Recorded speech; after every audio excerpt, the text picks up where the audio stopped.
Is Andhra same as Kuchipudi or is there any difference? If yes, what are the difference?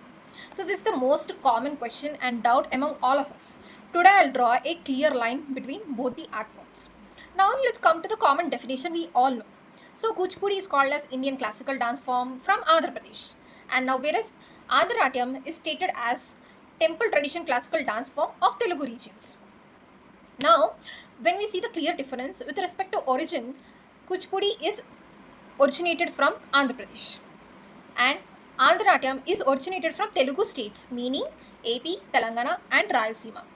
And Andhra exists even before the bifurcation between AP and Telangana.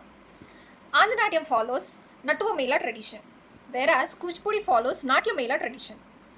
Andhra is performed by female dancers solo whereas Kuchipudi is performed by male Brahmins before, but now majorly females are also performing and they are also performing solos.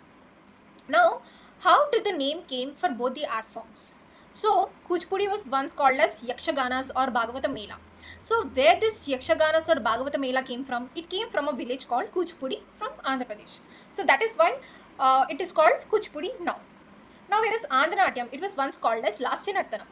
But then a conference happened where all temple dancers unanimously agreed that it should be named as Andhra. Why? Because we say that Andhra is originated from Telugu states or Telugu regions. Now, what were Telugu regions called? Telugu region peoples were once called as Andhrulu or Andhras, like that. So that is why the Andhra name is given. Now, let's see there is one major similarity in both the art forms with respect to costume and jewelry.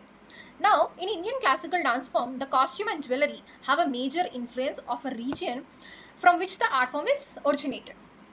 Since both Andhra and Kuchipudi have roots from AP, there is a common influence from this region on both the art forms. That is why you see the similarities between costume and jewelry of these art forms.